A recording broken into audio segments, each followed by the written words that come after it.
তুমিও জানো আমিও জানি, দিয়ে চোর দিদিমণি, তুমিও জানো আমিও জানি, চাকরি চোর দিদিমণি, তুমিও জানো আমিও জানি, চাকরি চোর দিদিমণি, তুমিও জানো আমিও জানি, চাকরি চোর দিদিমণি, চাকরি চোর দিদিমণি, তুমিও জানো আমিও জানি, দিয়ে চোর দিদিমণি, তুমিও জানো আমিও জানি, চাকরি চোর দিদিমণি, তুমিও জানো আমিও জানি, দিয়ে চোর দিদিমণি, তুমিও জানো আমিও জানি।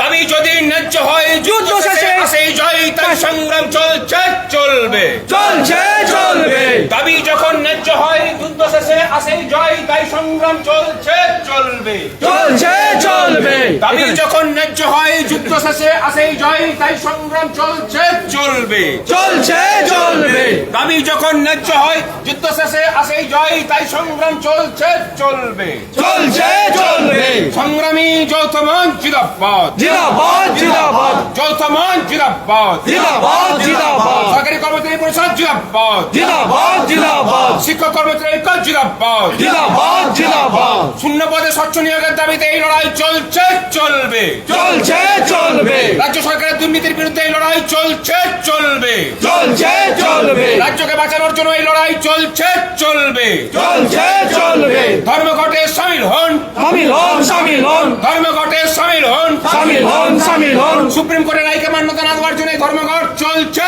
চলবে, চলছে চলবে, দিয়ে চোর দিদিমণি তোমায় জানাই ধিক ধিক ধিক্কার, ঠিক ঠিক ধিক্কার, চাকরি চোর দিদিমণি তোমায় জানাই ধিক ধিক ধিক্কার। নমস্কার, নতুন বাংলা থেকে বলছি সন্ময় বন্দ্যোপাধ্যায়। 70% বন্ধের সাকসেস রেট। আমি যখন এই প্রতিবেদন আপনাদের জন্য প্রস্তুতি নিচ্ছি, সারা পশ্চিমবঙ্গ, কোচবিহার, জলপাইগুড়ি, আলিপুরদুয়ার, দিনাজপুর, মালদহ, মুর্শিদাবাদ থেকে শুরু করে পুরুলিয়া, বাঁকুড়া, বর্ধমান, নদিয়া, উত্তর চব্বিশ পরগনা, দক্ষিণ চব্বিশ পরগনা, কলকাতা, সার্বিকভাবে বন্ধ সফলতার দিকে গেল। প্রায় 70% অফিসের কাজকর্ম অচল থাকলো। প্রতারক সরকার, প্রতারক নবান্ন, প্রতারক মহিলা শেষ পর্যন্ত টের পেলেন যে সরকারি কর্মচারীরা ধীরে হলেও একসঙ্গে ঐক্যবদ্ধ হচ্ছেন। আমি গতকাল বিভিন্ন ধরনের যেখানে যেখানে অবরোধ হয়েছে, যেখানে যেখানে সংগ্রামী যৌথ মঞ্চ বা কর্মচারী পরিষদ যারা অবরুদ্ধ করেছেন এবং অবরুদ্ধ করার পর আবেদন নিবেদন করেছেন, সেই টুকরো টুকরো ভিডিওগুলো দেখছিলাম।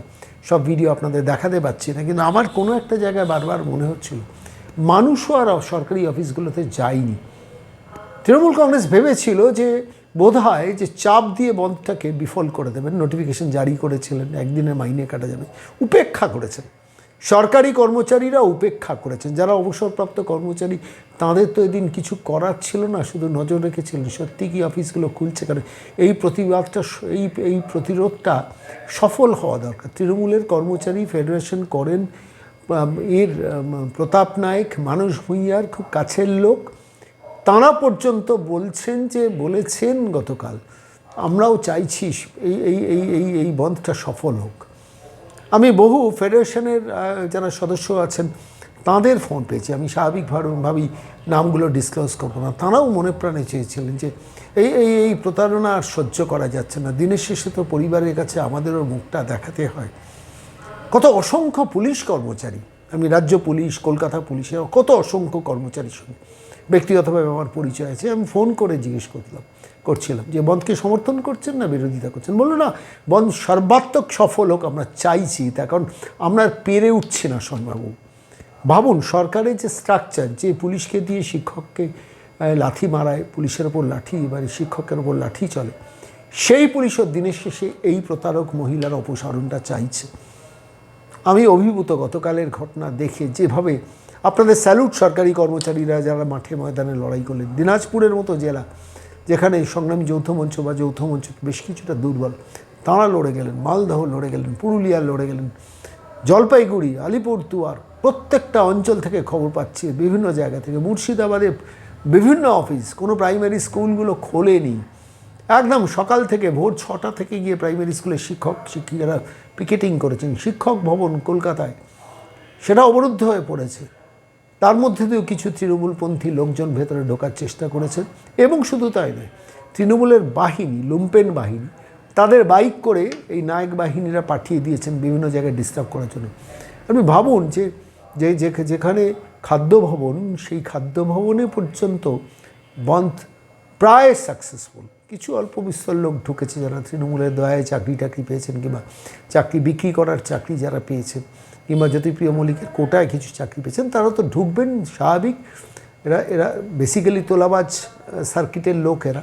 ফলত ওই গিয়ে যারা বন্ধের সমর্থনের প্রচার করছেন, পিকেটিং করছেন, তাঁদের বিরুদ্ধে সর্বাত্মক একটা আক্রমণমুখী চেহারায় আমরা গতকাল দেখলাম। নিউ সেক্রেটারিয়েটের মতো জায়গা, ভাবতে পারছেন, প্র্যাকটিক্যালি অবরুদ্ধ হয়ে পড়ল।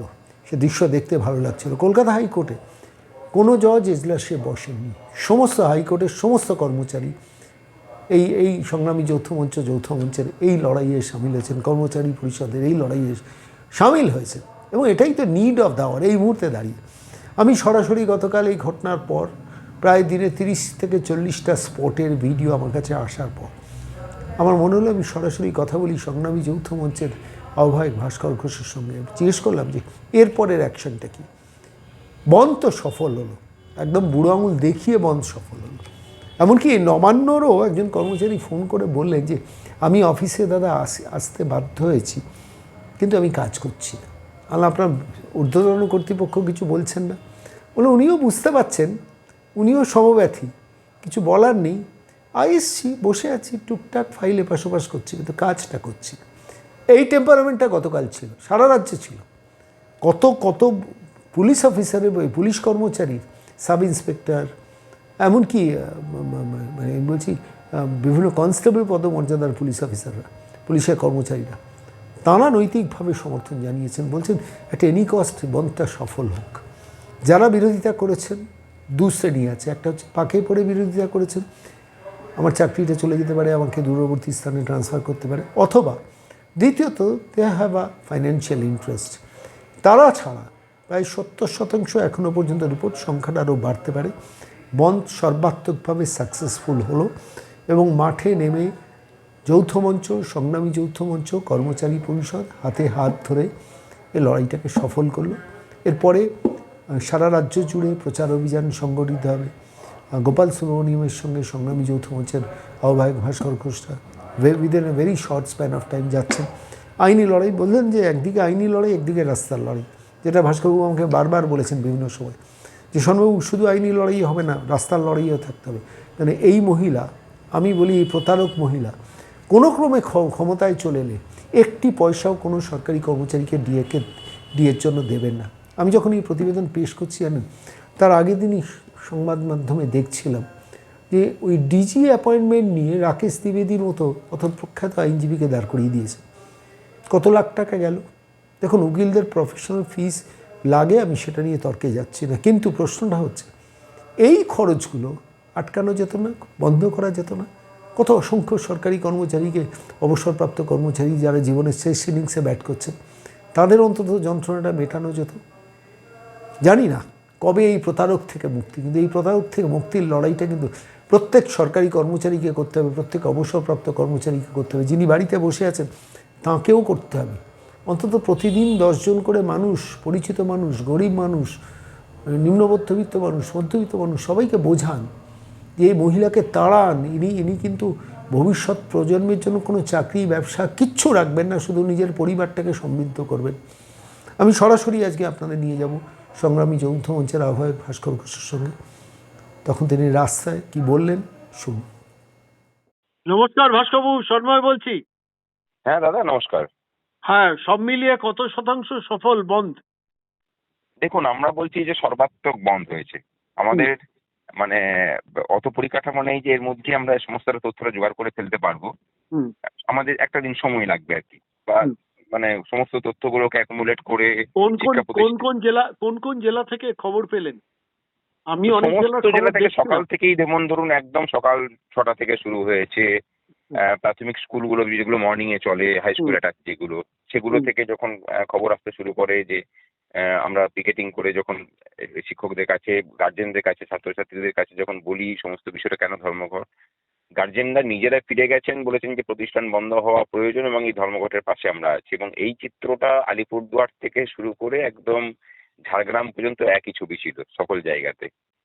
মানে এটা আমাদের কাছেও মানে অভাবনীয় লেগেছে যে মানুষও যেভাবে এটা সমর্থনে এসে দাঁড়িয়েছেন। এবং আজকে দেখেছেন যে সরকারি অফিসগুলোতে প্রায় লোকজন, সাধারণ মানুষ আসেনি। হাইকোর্টের মতো একটা প্রতিষ্ঠান যেখানে সমস্ত মানে পুরো লকডাউন ছিল বলতে গেলে, মানে লকডাউন বলতে পুরোটাই ধর্মঘট হয়েছে, পুরো কোর্ট বন্ধ হয়ে গিয়েছিল। পুরো কোর্ট বন্ধ হয়ে গেছে এবং একজন বিচারপতিও, মাননীয় বিচারপতিও বসেননি। হুম হুম এই বার্তাটাই মনে হয় যথেষ্ট। হুম আপনার কি মনে হয় যে এরপরে এই মহিলা তাতেও নড়বেন? কেন মানে যে যে ধরনের নটোরিয়াস মহিলা, আমি নটোরিয়াস কথাটা ওর সম্বন্ধে বলি আজকে, তাতেও কি কোনো ভ্রুক্ষেপ হবে কোনোভাবে? আপনার মনে আপনার কি দেখুন, মনে হয়? মানে আমরা বলি, মানে একটা কথা আছে বাংলাতে যে বিনাশকালে বুদ্ধি নাশ হওয়া। হুম হুম আহ, তা বুদ্ধি নাশ যদি হয় তাহলে বুঝবেন না, আর যদি বুদ্ধি যদি থেকে থাকে তাহলে করবেন। আপনারা কি এই সরকারকে নিশ্চিহ্ন করারও ডাক দিচ্ছেন? হ্যাঁ, আমরা কিন্তু অলরেডি বলেছি এবং সেখানে সব মানে প্রেস কনফারেন্সেও যেমন বলেছি, সেখানে মানে আমাদের বিভিন্ন সময়ে বক্তব্য দেওয়াতেও আমরা এই কথাটা বলেছি যে এইরকম অবস্থা যদি উনি চালিয়ে নিয়ে যান, মানে রাজ্যটার যে হাল করেছেন, হুম তাহলে ওনার নামের পাশে মানে ওই যে পদটাকে আঁকড়ে আছেন তার আগে প্রাক্তন বসানোর দায়িত্বটা আমরা নেব এবং আমরা এটা নিশ্চিত করব যে পরবর্তী মুখ্যমন্ত্রী কে হবেন না হবেন আমরা জানি না, কেউ সেটা মানুষ ঠিক করবেন। কিন্তু ওই মুখ্যমন্ত্রীর শপথ, নতুন মুখ্যমন্ত্রী যখন শপথ নেবেন তার সামনের সারিতে প্রাক্তন হিসেবে যেন উনি থাকেন, তার জন্য যা কিছু করার কর্মচারীরা ঐক্যবদ্ধভাবেই করবেন। গোপাল সুব্রমণিয়মের সঙ্গে কি খুব দ্রুত বসছেন?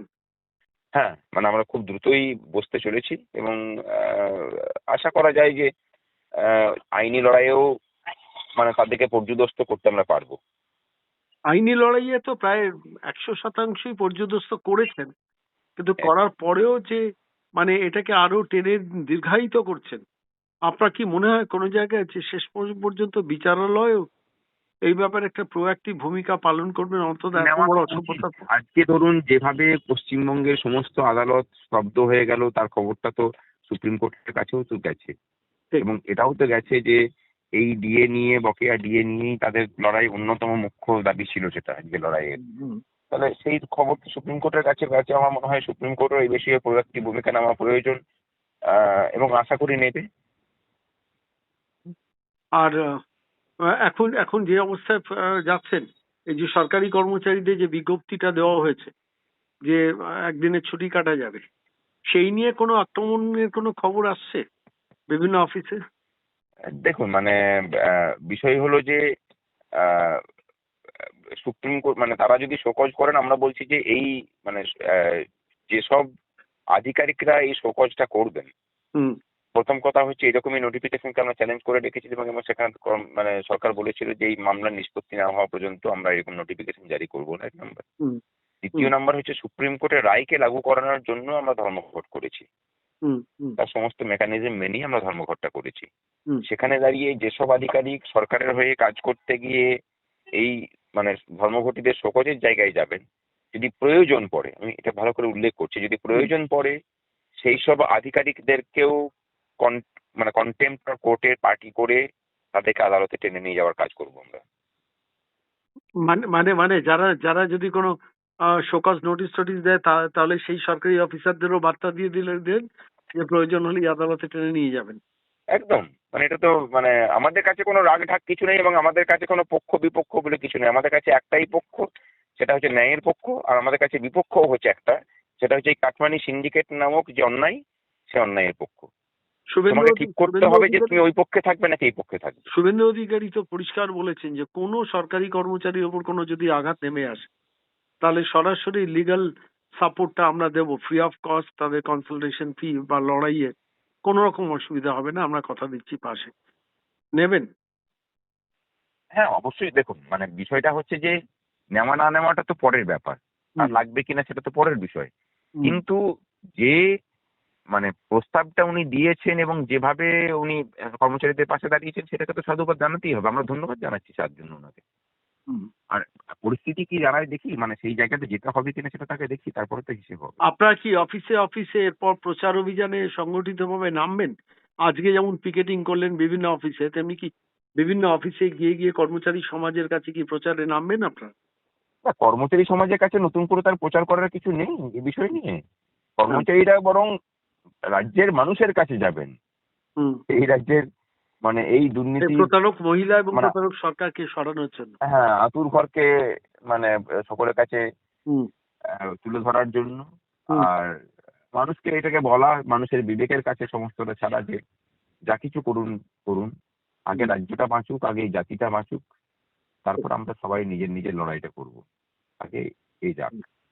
অনেক শুভেচ্ছা ভাস্করবাবু। মানে আপনি মানে একটা অসামান্য লড়াইয়ের নেতৃত্ব দিলেন, হাজার হাজার কর্মীরা লড়লেন, ফিল্ডে লড়লেন, সংগ্রামী যৌথ মঞ্চ এবং কর্মচারী পরিষদ, প্রত্যেকটি সংগঠনের প্রত্যেক কর্মী এবং সরকারি কর্মচারীদের অভিনন্দন। অন্তত এই লড়াইটা একটা অসাধারণ জায়গায় নিয়ে গেছেন, যেখানে দাঁড়িয়ে নবান্নের ওই মহিলা অন্তত, জানি না সামনে হ্যাঁ, তারা আজকে বলেছেন যে নবান্নটা সচল আছে। নবান্ন আমাদের সচল কি আমাদের আমাদের ভালো লাগছে এটা ভেবে যে গোটা রাজ্যটা এখন ছেড়ে দিয়ে শুধুমাত্র নবান্নটাকে আঁকড়ে ধরে বসে আছেন। আমরা বলছি যে রাজ্যটা থেকে, যে রাজ্যের অফিসগুলো থেকে যেভাবে আপনাকে অফিস ছাড়া করেছি, নবান্ন থেকেও অফিস ছাড়া করবো চিন্তা করি। আপনাকে সেই খবরটা আবার দিই। আজকেও আমি একাধিক লোককে আমি নিজে স্বতঃপ্রণোদিত হয়ে ফোন করেছিলাম, যারা এই প্রতাপ নায়ক মানুষ ভূঁইয়ার কর্মচারী ফেডারেশন করেন, এবং অবশ্যই 11-12 জন পুলিশের কর্মচারীকে আমি ফোন করেছিলাম, সবাইকে পাইনি, তারা নানান কাজে ব্যস্ত ছিলেন। তারা আপনাকে, তাদের মধ্যে অনেক পুলিশ কর্মচারী আপনাকে কিন্তু অভিনন্দন জানিয়েছেন। এমনকি প্রতাপ নায়ক মানুষ ভূঁইয়ার সঙ্গে যারা কর্মচারী ফেডারেশন করেছেন, তারাও কিন্তু সংগ্রামী যৌথ মঞ্চকে অভিনন্দন জানিয়েছেন। অন্তত আজকের এই স্ট্রাইকটাকে প্রায় পূর্ণাঙ্গ সফলতার দিকে নিয়ে গেছেন বলে আপনি গ্রহণ করবেন। আমি বলেছি তাদের খবরটা আপনার কাছে পৌঁছে আপনার মাধ্যমে তাদেরকেও আমরা ধন্যবাদ জানাচ্ছি। অনেক ধন্যবাদ ভাস্করবাবু, সাবধানে থাকবেন, পাশে আছি। ধন্যবাদ দাদা।